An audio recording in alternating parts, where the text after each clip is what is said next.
Regardez, Rabbi Yosef, écoutez bien. Non, Rabbi Yosef, il a fait une remarque très intéressante hier. Il m'a dit comme ça. Il m'a dit que, donc en fait, si on comprend bien, le corps humain, il génère les mauvais traits, les traits de caractère négatifs. L'intériorité de l'homme, c'est-à-dire la neshama que Dieu a insufflé au moment de la création, d'accord, elle génère les traits de caractère positifs. D'accord. Donc, qu'est-ce que ça veut dire? Ces traits de caractère positifs, en fait, il y en a également 4 essentiels. Il les cite lui-même. Il y en a un, c'est la hanava, la modestie. Il y en a un, c'est la simcha, la joie. Un, c'est la shtika, le fait de se taire. Et un, c'est le dégoût de la vulgarité. 4 éléments. Ces 4 éléments-là vont venir pour si vous voulez, pour contrecarrer ces 4 yesod, ces 4 éléments de la matière. Vous voyez, qui sont roar, esh, l'eau, l'air, le feu, l'eau et la terre. Écoutez bien, Rabbi Yosef. Donc, qu'est-ce que Rabbi Yosef, il fait une remarque très intéressante. Il a dit, donc en réalité, même le plus grand sadique, du fait qu'il a un corps, donc par définition, son corps va toujours générer des traits de caractère négatifs. Après, oui, vous avez raison, Rabbi Yosef.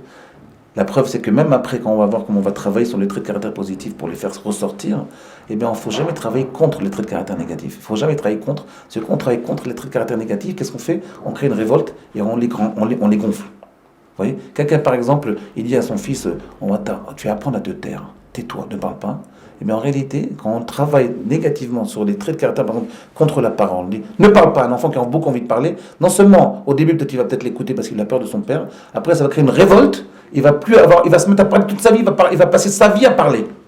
Oui. Donc il faut faire très attention, il ne faut jamais travailler contre ces éléments naturels qui sont la constitution de l'homme, de l'humain au niveau matériel. Donc Rabbi Yosef il dit, donc ça veut dire que même chez le plus grand sadique, les traits de caractère négatifs, ils restent tout le temps.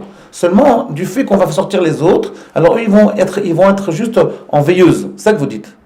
Et donc, mais dès qu'on les lâche, ils vont revenir. Vous avez raison. C'est comme ça que ça marche.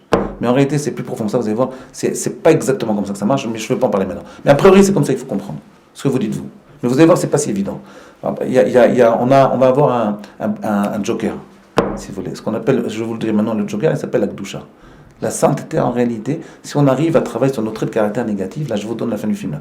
Si on arrive à travailler sur nos traits de caractère positifs, on arrive à les dévoiler, on arrive à les faire sortir, la question c'est comment les faire sortir. Au bout d'un moment, non seulement nos traits de caractère négatifs, c'est vrai qu'ils vont être en veilleuse, mais si on lâche prise, alors ils vont revenir, mais il y a un niveau, il y a un moment où le corps, par le fait de faire les mitzvot, par le fait d'étudier la Torah, par le fait de faire du chesed, du bien, au bout d'un moment, notre corps, il va s'imprégner de bien. Vous voyez, il va s'imprégner de bien et il va devenir plus kadosh et il va avoir envie lui-même de faire du bien. Vous comprenez? Lui-même, il va avoir envie de faire le bien. Vous voyez? Parce qu'il s'habitue à ça. Même si sa nature profonde, c'est de faire le mal, parce que le corps, il est matériel. Donc, son envie l'envie de la parole humaine, extérieurement, c'est de dire la shonara. C'est sa nature. Mais à force de faire passer le trait de caractère positif, il va imprégner le trait de caractère positif qui vient de la neshama, il va imprégner le corps, il va imprégner la parole à tel point que cette parole-là, avec le temps, elle va prendre la couleur du bien, elle va devenir positive. Mais c'est sûr que ça marche, c'est une imprégnation, mais c'est pas dans les sens. Vous voyez ce que je veux dire? On va essayer d'expliquer ça. Maintenant, la question qui me reste à poser ici, c'est la suivante. Pour quelle raison, comment on fait pour mettre en valeur les traits de caractère positifs qu'il y a en homme? C'est la question. Comment on fait faire ça? Comment ça marche?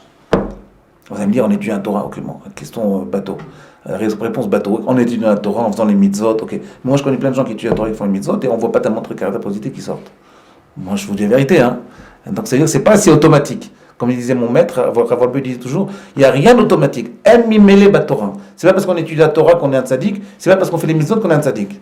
Parce que le principe, c'est que cette Torah et ces mitzvot, elles créent un impact sur ton corps, sur ton humain, pour pouvoir le transformer. Comment on fait ça, Rabbi Yosef? Alors, je vais vous donner la réponse. La réponse, elle est écrite dans un conseil des Pirkei Avot. Le texte, il dit comme ça, Balabait Dorek. Comment ça? Qu'est-ce que ça veut dire? Le Balabait, c'est Akadosh Baruch Hu, il pousse. Qu'est-ce que ça veut dire ça? Voilà, réfléchissez à ce mot-là. Qu'est-ce que ça veut dire Balabait Dorek? À demain.